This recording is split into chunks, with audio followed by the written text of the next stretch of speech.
Эти кадры сняты месяц назад. С утра казанцы не могли выехать из жилого комплекса «Весна». Сложной дорожной ситуация была и на Мамадышском тракте. Тогда обильные снегопады показали. Нужно решать проблему здесь и сейчас. После 5, вообще даже если в 5 выезжаешь с работы, то обязательно в пробках застанешь. Минут 40 минимум.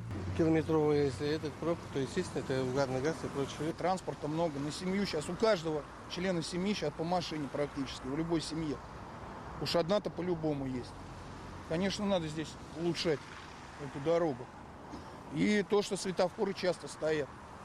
Поэтому образуются такие заторы. Район активно застраивается, вместе с этим увеличивается и нагрузка. Рядом с поселком Константиновка, включая ЖК «Светлая долина», уже формируется огромный микрорайон на 45 тысяч человек.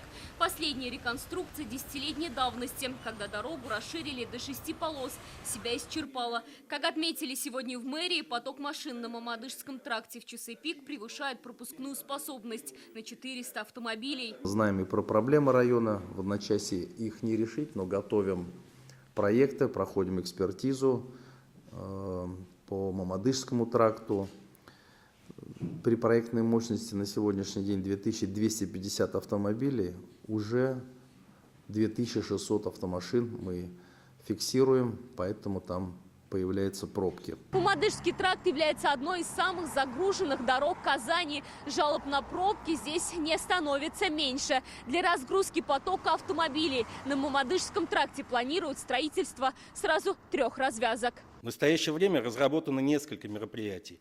3 петли на Мамадышском тракте проходят экспертизу. Это участок дороги рядом с Константиновкой и Самосырово, между жилыми комплексами «Светлая долина» и «Весна», между поселком Малые Клыки и микрорайоном Азина-1. Кроме этого, есть утвержденный проект строительства дороги от улицы Патриса Лумумбы до Аграрной. Он прошел экспертизу. Застройщики строят дома, а дороги, как говорится, ужасно в плане того, что машин очень много. Жители здесь думали по счет Вознесенского тракта, что разгрузит немножко, но, видать, не так сильно разгрузит, как если сделать эти развязки. У Вознесенского тракта пока сдан только первый этап до проспекта Победы. Существенное влияние на дорожную обстановку он сможет оказать только после сдачи второй очереди, когда его соединят с трассой М7. Алия Сабирова, Владимир Гурьянов, ТНВ, Казань.